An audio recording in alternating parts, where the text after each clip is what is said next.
Captain Do-hyun Kim stood on the bridge of the starship Indomitable, watching the stars through the main window. The ship was huge, bigger than any warship humans had ever built. It had the best weapons, the strongest shields, and the fastest engines Earth could make. Thien was proud to command it, Captain said. Commander Nari parked from her station.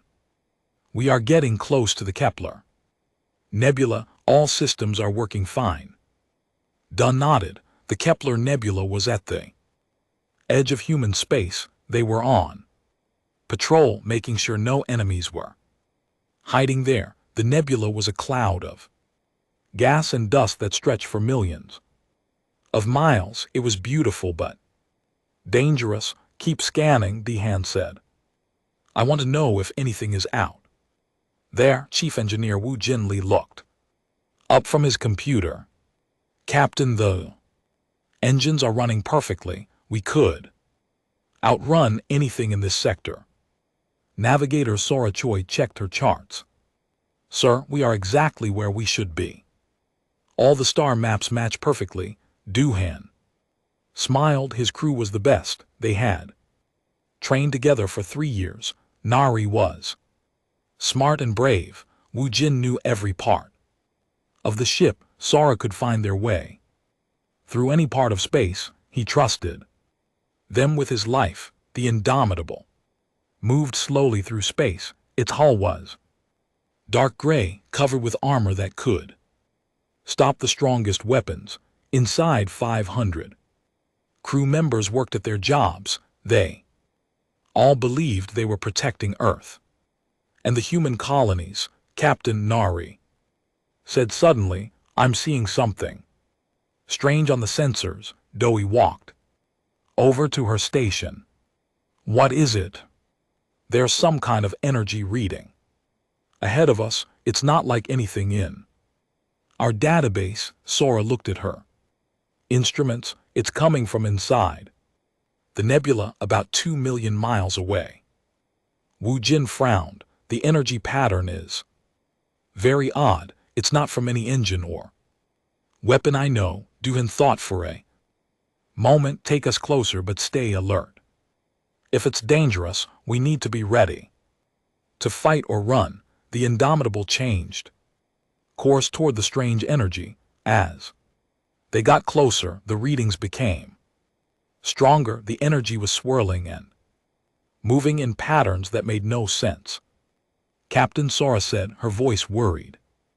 The energy is affecting our navigation systems. The star charts are starting to look wrong. How wrong? Tu-hyun asked. Like the stars are moving, but that's impossible. Nari checked her weapon systems. All guns are ready, Captain.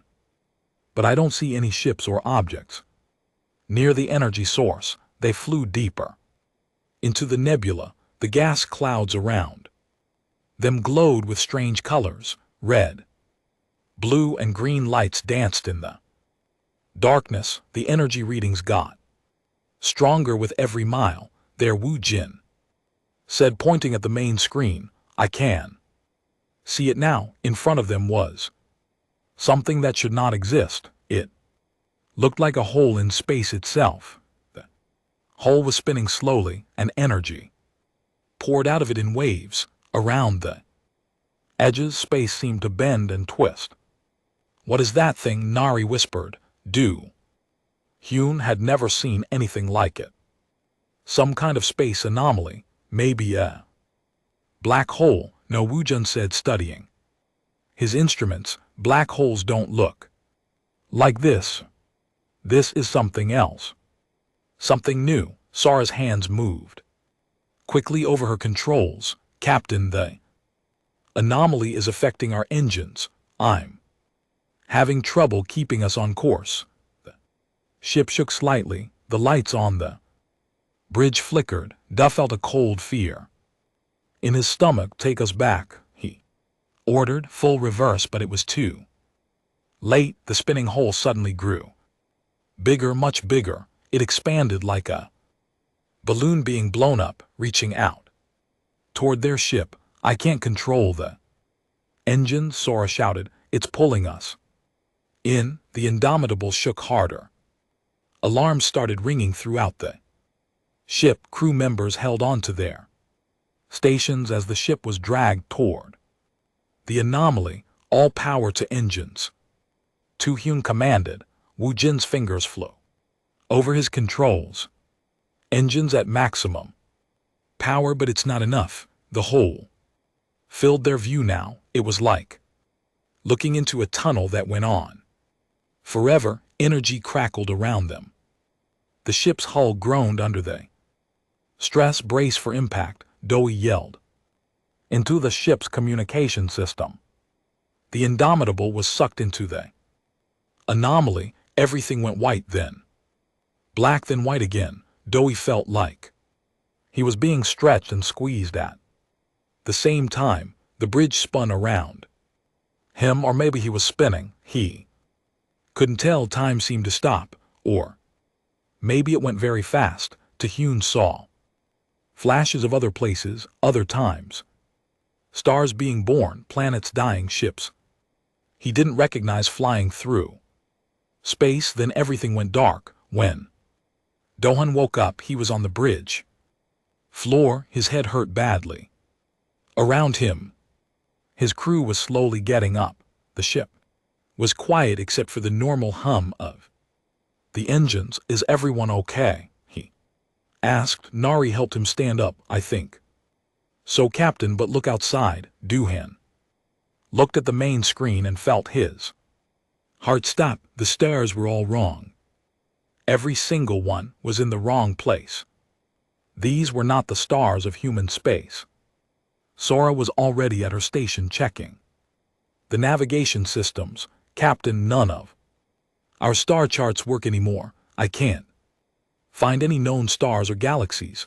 Where are we? Wu Jin asked. Du Hyan looked at the alien stars and realized the terrible truth. We're lost, completely lost. Nari ran a full scan of the area around them. No human ships, no human colonies, no signals from Earth. How far did that thing send us? Sora wondered out loud. Daehyun walked to his captain's chair and sat down. His crew looked at him, waiting for orders. They were alone in unknown space, thousands or maybe millions of light years from home, but they were alive and they had the most powerful warship ever built. We'll find a way home, he told them, but first we need to figure out where we are and who lives here. He didn't know it yet, but they had just entered the territory of the most dangerous empire in this part of the galaxy. The Vork Dominion had ruled these stars for thousands of years. They had never met humans before. They were about to learn why that was a very bad thing for them. 3 days had passed since the Indomitable arrived. The strange part of space. Captain Doi Kim and his crew had been trying to understand where they were. The ship's computers worked hard to map the new stars, but nothing matched their records. From home, Captain, said Navigator So Choi, I'm picking up signals from a nearby star system. They look like distress calls. Doohan looked at the data on his screen. How far away? About 6 hours at normal speed. Signals are weak, but they sound desperate. Commander Nari Park studied the readings. The signals are coming from multiple sources. Looks like several ships calling for help. Chief Engineer Wu Jin Lee frowned at his instruments. The technology is strange. Not human, but not like anything else I've seen either. Doohan made a decision. Set course for the signals, but keep our weapons ready. We don't know what we'll find. The Indomitable moved through space toward the distress calls. As they got closer, Sora's instruments showed more details about what was happening. Captain, I'm seeing a convoy of ships. They're running from something, moving fast and broadcasting emergency signals. In several languages, can you understand? Any of the languages? Duhan asked. Wu. Jin worked on his computer, the ship's translation system is learning. Give me a few more minutes. When they reached the area, they saw something that made them angry. A group of small, damaged ships was trying to escape from larger, more dangerous-looking vessels. The larger ships had dark hulls and were firing weapons at the smaller ones. The big ships are hunting the small ones. Nari said, this looks like an attack on civilians. Wu Jun's translation system finally worked. Captain, I can understand some of their calls. The small ships are refugees, their families, trying to escape from something called the Vorak Dominion. And the big ships? Duhan asked. Vorak military there, trying to destroy the refugee ships. Duhan watched as one of the refugee ships exploded under enemy fire. He saw escape pods flying away from the wreck. That's enough, we're going to help them, sir, Nari said carefully. We don't know anything about this conflict. Maybe we should just watch and learn. I know enough, Doyen replied. Big ships killing families and small ships. That's all I need to know, he spoke into the ship's communication system. All crew, this is the captain. We are going to rescue those refugee ships.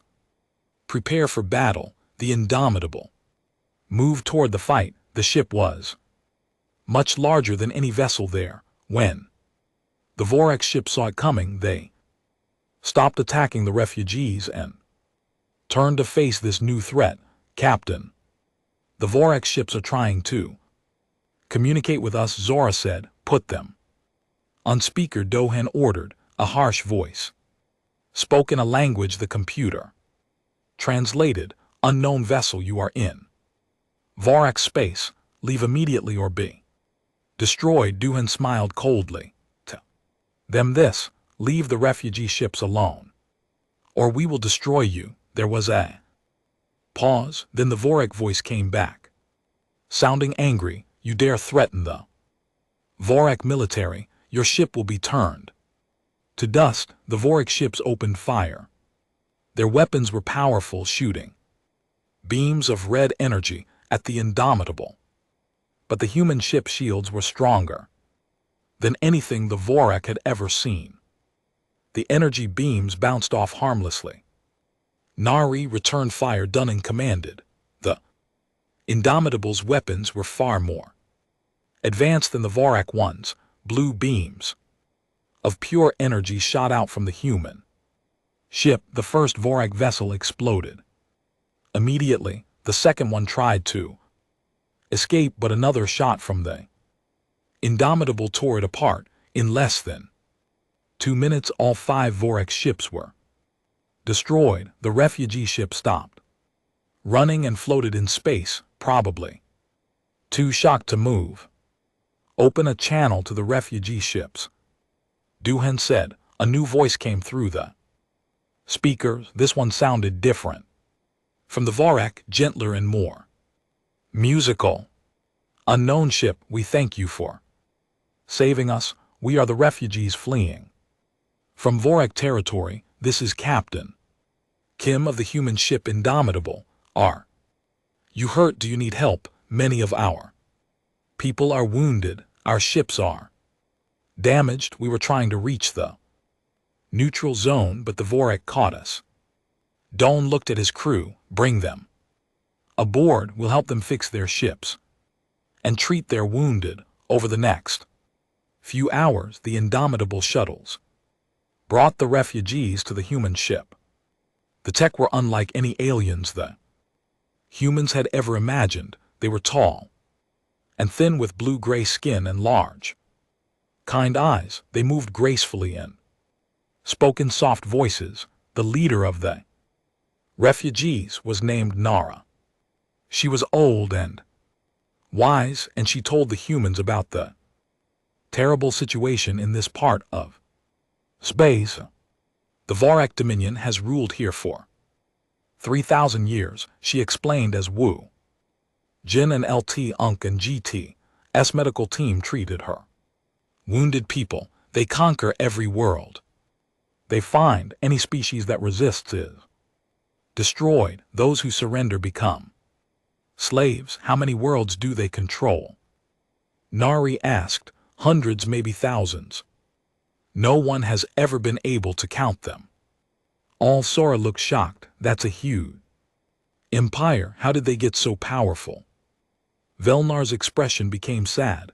They are ruthless and cruel, but they are also very advanced. Their weapons and ships are better than anything most species can build, and they never show mercy.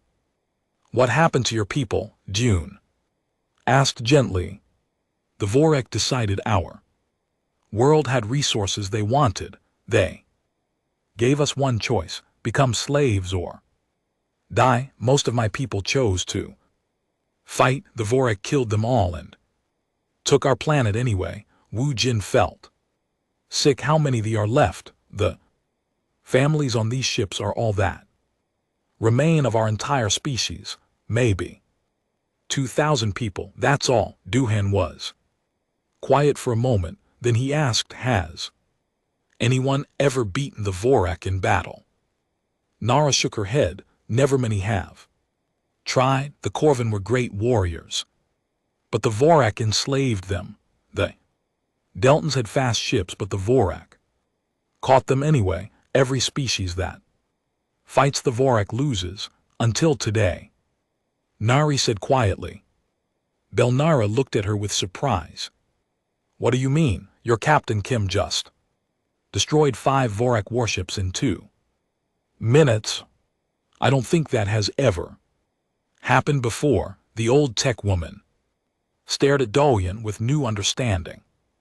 Where do you come from? What species are you? We're humans, Doi said, and we're very far from home. Humans, Velnar repeated the word slowly. I have never heard of humans before. The Vorak haven't either. Doyen realized that might be our biggest advantage. As they talked, alarms started ringing on the bridge. Sora ran to her station and checked the sensors. Captain, I'm detecting more Vorak ships approaching. A lot more. They must have received a distress signal from the ships we destroyed. Duhan stood up. How many ships? At least 20, maybe more. They'll be here in 1 hour. Belner looked frightened. You must run. 20 Vorak ships will destroy even your powerful vessel. Dihun smiled grimly. Maybe, or maybe it's time the Vorak learned what happens when they mess with humans. He turned to his crew. Prepare for battle and send a message to those Vorak ships. What should the message say? Nari asked. Tell them that the humans have arrived and we don't like bullies. The news traveled fast through Vorak base. An unknown warship had appeared from nowhere and destroyed 5 military vessels without taking any damage. At the Vorak High Command, Supreme Admiral Kethmore read the reports with growing anger.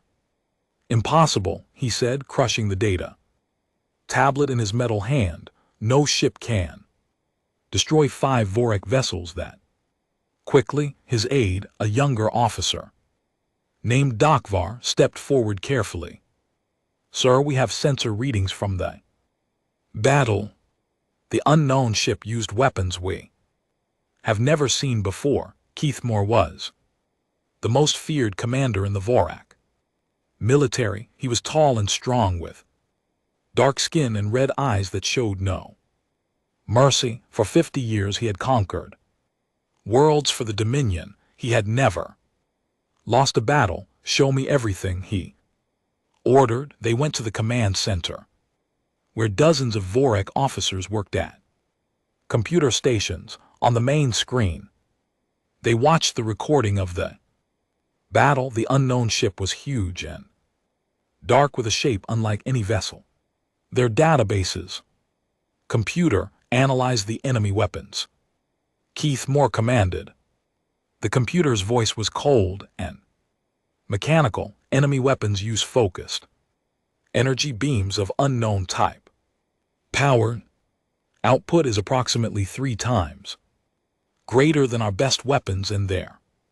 Shields, enemy shields absorbed all damage from 5 Vorik vessels without weakening. Keithmore felt something he had not experienced in many years. Worry, where did this ship come from? Unknown, Supreme Admiral, no matching design in any database, no previous contact with this technology. Dokvar looked at more reports coming in, sir. The unknown ship rescued the refugees. They are harboring enemies of the Dominion, then they have chosen sides. Keithmore said, send orders to all fleet commanders. This unknown vessel is now our highest priority target. I want it found and destroyed. Meanwhile on the Indomitable, Captain Doi Kim was learning more about their situation. The refugees had been very helpful, giving the humans detailed information about Vorik technology and territory. Captain said, Chief Engineer Wu Jin Lee, I think I know how the Vorik have been tracking us. Dihun Nar and Sora gathered around Wujin Station. What did you find? Our quantum drive leaves a very specific energy signature. It's like footprints in space. The Vorak sensors can follow our trail wherever we go. Can you hide the signature? Nari asked. I can reduce it but not eliminate it completely. The quantum drive is what makes us so fast and powerful. If we shut it down, we lose our biggest advantages. Navigator Sora had been studying the ancient star chart she found in the ship's computer. Captain, I think I know why we're having this problem. These charts are old, maybe thousands of years old, but they show this area of space looked very different back then. She put the old charts on the main screen next to their current maps. Look at this. The old charts show a different civilization controlled this space, not the Vorak. What happened to them? Duhan asked. I don't know, but I think the Vorak destroyed them, just like they're doing to other species now. Commander Nari Park was planning their next moves. Captain, we can't stay in one place. Vorik will send more ships to find us. But we also can't just run forever. What do you suggest? Hit and run attacks. We strike their military bases and supply ships, then disappear before they can respond. Make them afraid to travel in small groups. Duhan liked the idea. Show me their supply routes. The refugees had provided maps of Vorik territory. Nari pointed to several star systems. These are their main supply lines. Food, weapons, and fuel for their fleets all pass through these systems. If we attack their supplies, their ships can't operate effectively. Wujin added. Duhan made his decision. We'll become ghosts. Strike fast, disappear faster, make the Vorak scared of every shadow in space. Over the next 2 weeks, the Indomitable became the Vorak Empire's worst nightmare. They would appear near a supply convoy, destroy the military escort ships, and vanish before reinforcements arrived. Sometimes they hit weapons factories, sometimes fuel depots. Always they left no survivors to describe their ship in detail. The attack spread fear throughout the Vorak military. Soldiers who had never known defeat began to look over their shoulders. Supply ships demanded larger escort. Some crews refused to travel at all. Supreme Admiral Keithmore was furious. How can one ship cause this much trouble? They know our territory better than we thought, Dokvar reported. They always hit our weakest points then. Escape before we can trap them, double the escorts on all supply convoys. Triple them if necessary, sir, that will take ships away from our conquest. Fleets, our expansion will slow down. I don't care. Keithmore slammed his fist on the table. Find that ship and destroy it. But the Indomitable was always one step ahead. Captain Kim and his crew used tactics the Vorak had never seen before. They hid in asteroid fields where Vorak sensors couldn't find them. They used the gravity of planets to change direction without using their engine. They even hid inside gas clouds that blocked enemy communications. Captain Sora said during one of their hiding periods, the Vorak are getting desperate. They're starting to hurt civilian populations on worlds where we've been spotted. Duhan felt sick when he heard this news. What do you mean? According to intercepted communications, they're executing civilians and destroying cities. They think it will make us stop helping the rebels. Nari looked angry. That's pure evil. They're killing innocent people because they can't catch us. It's working though, Wu Jin said quietly. Some worlds are begging us to stay away. They'd rather live under Vorak rule than be destroyed. Duhan stared out at the stars. He had wanted to help the oppressed people of this galaxy, but now his actions were getting innocents killed. Sir, Nari said, there's something else. We're getting messages from other species. Word about us is spreading. What kind of messages? Some are asking for help, others are offering to help us. It seems like our attacks have inspired resistance movements on dozens of worlds. Sora brought up a map showing communication signals throughout Vorak space. Look at this, Captain. There are rebel activities starting everywhere. Species that had given up hope are starting to fight again. Duhan realized what was happening. We're not just fighting the Vorak anymore. We're leading a rebellion. The question is, Wu Jun said, are we ready for that responsibility? Before Dohan could answer, alarms started ringing throughout the ship. Nuri quickly checked her sensors. Captain, we have a big problem. The Vorak have found us. How many ships? 50, maybe more. It's the largest fleet we've seen yet. Duhan felt his heart race. Even the Indomitable couldn't fight 50 enemy ships at once. They're surrounding us, Sora reported. No clear escape route. Supreme Admiral KTH Moore is commanding the fleet personally, Nari added. He's sending us a message. Put him on screen. The image of the Vorak commander appeared on their main display. His red eyes burned with hatred. Unknown ship, you have caused enough trouble. Surrender now and I will kill you quickly. Continue to resist and I will make your deaths last for days. Duhan stood up straight. Tell the Supreme Admiral that humans don't surrender to bullies. If he wants to fight, we'll give him a fight. He'll never forget. Keith Moore's expression became even more angry. Then you will die like the fool you are. The transmission ended. Around them 50 Vorak ships moved into attack positions.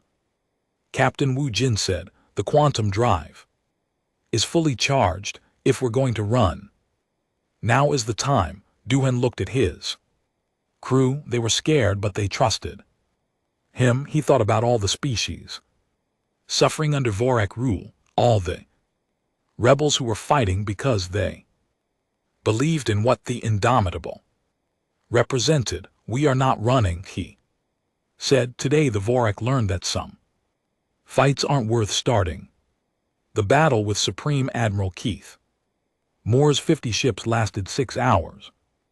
Captain Doi Kim used every trick he New, the Indomitable flew through asteroid fields, hid behind moons, and used surprise attacks from impossible angles. When the fighting ended, 20 Vorak ships were destroyed and the rest were badly damaged, but the human ship was hurt too. The hull had cracks in several places. 2 of the weapon systems were broken. Worst of all, the quantum drive was damaged and making strange noises. We can't keep fighting like this, Chief Engineer Wu Jinli told the captain in private. The ship needs major repairs, and we don't have the parts or the facilities. How long can we keep going? Tuan asked. Maybe 2 more battles like that last one. Then the drive will fail completely. Duhan nodded grimly. They needed help, but they were alone in enemy territory, thousands of light years from home. Commander Nari Park had been monitoring communications across Vorak space. Captain, I'm getting interesting signals from multiple star systems. The rebels want to meet with us. What kind of rebels? All kinds. The messages are coming from at least 6 different species. They're organizing something big. Navigator Sora Choi looked up from her star chart. Sir, I found a safe meeting place. There's an old mining station in an abandoned system. It's been empty for decades, but it's hidden from Vorak patrols. Doi made the decision. Set course for the station. Tell the rebels we'll meet them there. The mining station was huge, but falling apart. It had been built inside a large asteroid with tunnels and chambers carved out of the rock. When the Indomitable arrived, they found dozens of rebel ships already waiting. Look at all of them, Nari said with wonder.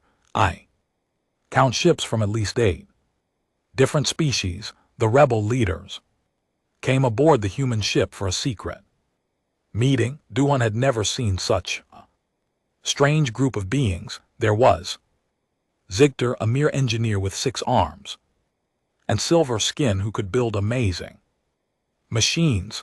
The Deltons were represented by Valkyra, a pilot with purple scales who could fly through asteroid fields at incredible speeds. The Corvin warrior Graxon was huge and covered in thick fur, with claws that could tear through metal. We have waited long for this day, said Velnara, the elder who had become a leader among the refugees. For the first time in centuries, the Vorak are afraid. Your ship has done what we thought was impossible, added Zikar in his mechanical-sounding voice. You have proven the Vorak can be beaten. Valkyra spoke quickly, as Deltons always did. Our pilots have been watching your battles. Your tactics are completely new. We want to learn from you, but not all the rebels trusted the humans.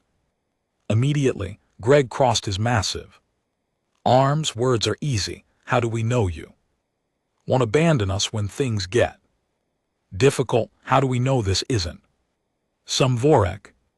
Understood their doubt. What would convince you that we're serious? Prove it. Grayon growled. Help us free one of our enslaved worlds. Show us you'll risk your precious ship for our people. Other rebels murmured agreement. They had been fighting hopeless battles for generations. They needed more than promises. Nari stepped forward. Which world? Siktor activated a holographic star map. Corvin Prime. It was Grazon's home world before the Vorak conquered it. Now it's a slave labor camp with millions of prisoners from dozens of species. The defenses are too strong, Valkyra said. 3 orbital defense stations plus a fleet of 30 warships. We've tried to attack it 5 times. We always fail. Dust studied the map. Planet was deep in Vorak territory, surrounded by enemy bases. It would be incredibly dangerous. If we do this, he said slowly, we'll need your help. The Indomitable is powerful, but we can't fight an entire fleet alone. What kind of help? Grakson asked. Wujin had been listening quietly. Now he spoke up. I've been studying Vorak technology. If I can get my hands on some of their equipment, I might be able to upgrade your ships. Upgrade them. How? Zigter asked, his silver eyes lighting up with interest. Better weapons, stronger shields, faster engines, not as good as ours, but much better than what you have now. The rebels looked at each other with growing excitement. For the first time they were being offered real military help, not just empty promises. There's an abandoned Vorak research station 3 systems from here. Valkyra said it was damaged in a rebellion 10 years ago. The Vorak never bothered to clean it out. Perfect, Wujin said. If we can salvage equipment from there, I can start the upgrades immediately. Over the next week, the alliance grew stronger. Rebel ships brought Voroj technology to the mining station. Wu Jin and his engineering team worked day and night, combining human innovations with alien materials. The results were amazing. Mere ships that had been slow and weak now moved like fighters. Delton pilots found their already fast vessels could outrun anything the Vorak had. Even the old Koran warships became dangerous opponents. This is incredible, Zigter said, testing his ship's new weapons. These energy cannons are 5 times more powerful than our old ones, but the upgrades did more than improve weapons. They gave the rebels something they had almost lost. Hope, Captain Belnara said to Doi. Our people are volunteering to fight in numbers we've never seen before. Word is spreading that the tide is turning. Nari had been coordinating with rebel intelligence networks. Sir, we're getting reports from all over Vorak space. Resistance movements are becoming bolder. Some Vorak garrison forces are actually retreating from lightly defended worlds. The Vorak High Command is pulling ships back to protect their most important systems, Sora added. They're scared that we'll attack their core worlds. Duhan realized they had reached a turning point. The rebellion was no longer just about his ship.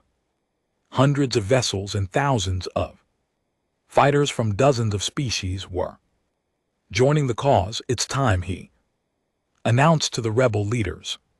We attack Corvin Prime tomorrow. Grayon stood up, his massive frame towering over the others. My people have been slaves for 40 years. Tomorrow they go free. The plan is simple, Nari explained, showing them a tactical display. We hit all 3 defense stations at the same time. Fast attack groups take out their weapons while the main fleet deals with the Vorak warships. What about the prisoners? Valera asked. The Vorak might try to kill them rather than let them escape. Wujin had thought of that. I've designed special transport pods. They can break through prison walls and evacuate large numbers quickly. The Delton pilots will handle the rescue operations. Zigter checked his calculations one more time. The upgraded ship should be able to handle the orbital defenses. But if the Vorak fleet arrives earlier than expected, then we fight them too, Dawn said simply. We've come this far, we're not stopping now. As the rebel fleet prepared for battle, Dohan stood alone on the bridge of the Indomitable. Through the window he could see dozens of ships getting ready for the most dangerous mission any of them had ever attempted. Captain Nari said, joining him at the window. Are you worried? Yes, he admitted, if we fail tomorrow, a lot of good people would die and the rebellion might collapse before it really gets started, and if we succeed, Duhan smiled grimly, then the Vorak will know their empire is ending, and every enslaved species in the galaxy will know that freedom is possible. The next morning, the largest rebel fleet in centuries left the mining station and set course for Corvin Prime. In a few hours, they would either win the greatest victory in their history or die trying. But for the first time in generations, the rebels believed they could actually win. The attack on Corvin Prime was a complete success. The rebel fleet freed 3 million prisoners and destroyed the entire Vorak garrison.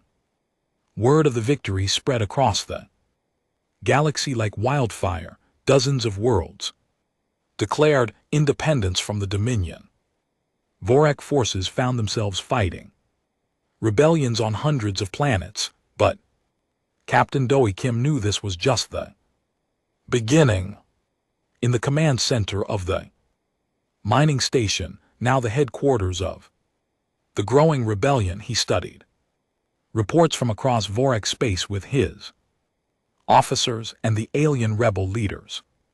The Vorak are pulling back to defend their core systems. Commander Nari Park reported they've abandoned over 50 worlds in the outer territories. That's good news, but it also makes them more dangerous, said Grazon the Corvin warrior. All their remaining ships are concentrated around their most important planets. Chief Engineer Wu Jin Li looked worried. We've been tracking their fleet movements. They're gathering the largest armada in Vorak history around Dominion Prime, their capital world. Navigator Sora Choi brought up a holographic display of the Vorak capital system. Over 300 warships, including their most powerful dreadnoughts, plus orbital defense platforms that could destroy a moon. Belnara, the wise elder, spoke quietly. Dominion Prime is the heart of their empire. If we could take it, the war would be over. Doi finished, but it's also the most heavily defended system in the galaxy. The rebel leaders looked at each other uncertainly. They had been winning smaller battles, but this was different. This was attacking the strongest fortress the Vorak had ever built. Zigger, the six-armed Mir engineer, studied the tactical data with his mechanical precision. The numbers are not in our favor. We have perhaps 100 ships after all our recent victories. They have 3 times that many, plus home field advantage, added Valkyra, the purple-scale Deltan pilot. They know every asteroid, every moon, every hiding place in that system. Duhan walked around the holographic display, studying it from every angle. His crew and the rebel leaders watched him think. Finally he spoke. We're not going to fight them the way they expect. What do you mean? Kraxon asked. Every species that ever challenged the Vorak tried to match their strength, ship against ship, weapon against weapon. That's why they always lost. Nari began to understand. You want to use different tactics. Exactly. We don't fight their strength, we fight their weaknesses. Wu Jun leaned forward. What weaknesses? Dominion Prime is the most fortified world in known space. Duhan smiled. That's exactly the weakness I'm talking about. They've built their entire defense around stopping a traditional attack, fleets jumping in at the edge of the system, fighting their way past the outer defenses, then attacking the planet. So what do we do instead? Sora asked. We appear right in the middle of their formation. No warning. No time for them to organize their defenses. The rebel leaders looked Shocked, Zichter spoke first. Captain, that's impossible. No ship can jump directly into the middle of an enemy fleet. The gravitational interference would destroy any vessel that tried. Any normal ship, yes, Wu Jin said suddenly, understanding his captain's plan. But the Indomitable has quantum drive technology they've never seen before. You want to use the quantum drive to jump directly into the heart of their fleet. Hao said with amazement. Not just the Indomitable, Dohan corrected. All of us. The room erupted in surprised voices. The alien rebels had never heard of such a crazy plan. Captain Velnara said carefully, our ships don't have quantum drives. We can't do what you're suggesting. Wu Jin was already working on his computer. Actually, we might be able to. I've been studying the interaction between our quantum field and the upgraded systems I installed in your ships. If we create a large enough field, you could pull other ships through quantum space with you. Sara finished, her eyes wide with understanding. It's never been tried before, Wu Jin admitted, and it's incredibly dangerous. If the field collapses while we're in quantum space, we could be scattered across the galaxy, or worse. But if it works, Grayon said slowly, we could appear right next to the Vorak command ships before they know we're there. Dohan nodded. The element of surprise would be complete. We could their command structure before they could coordinate a response. The rebels argued about the plan for hours. Some thought it was too risky. Others believed it was their only chance to win the war. Finally, they took a vote, all in favor of the quantum jump attack. Dohan asked. One by one, every rebel leader raised their hand or appendage. They would risk everything on one desperate gamble. The preparation took 2 weeks. Wu Jin and the other engineers worked around the clock to modify the quantum drive. They had to create a field powerful enough to transport over 100 ships while making sure it wouldn't tear them apart in the process. The field generators are installed on all the rebel ships, Wu Jin reported. But Captain, I have to tell you, I'm only about 60% sure this will work. What happens if it doesn't work? Nari asked. Best case scenario, we just don't jump and have to fight our way in the normal way. Worst case, we get scattered across space and never see each other again. Dohan looked at his crew. They had been through so much together from the moment they were pulled through the first anomaly. They had faced impossible odds and survived. What do you think? He asked them. I think Sora said that we didn't come this far to play it safe now. The rebels are counting on us. Nari added, if we don't try, the Vorak will eventually win anyway, and I want to see if this crazy idea actually works, Wu Jin said. With a grin, Du Haiyan made the announcement to the entire fleet. All ships prepare for quantum jump to Dominion Prime. This is what we've been fighting for. Today we end the Vorak Empire once and for all. The rebel fleet assembled in formation around the Indomitable, ships from 8 different species, all united by their hatred of oppression and their hope for freedom.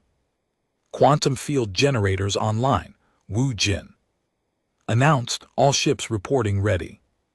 Sara set coordinates for the center of the Vorak fleet formation. Doan ordered.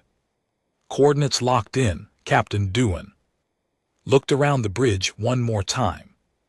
His crew was ready. The rebels were ready. The only question was whether their desperate plan would work. All ships, this is Captain Kim, initiate Quantum jump in 3, 2, 1, jump. The universe twisted around them, space and time bent in ways that hurt to look at. The Indomitable and the entire Rebel fleet disappeared from normal space. When they reappeared, they were floating in the middle of the largest Vorak armada ever assembled. Hundreds of enemy ships surrounded them, but the Vorak were completely unprepared for this impossible attack. All ships opened fire. Dihan commanded. The battle for Dominion Prime had begun.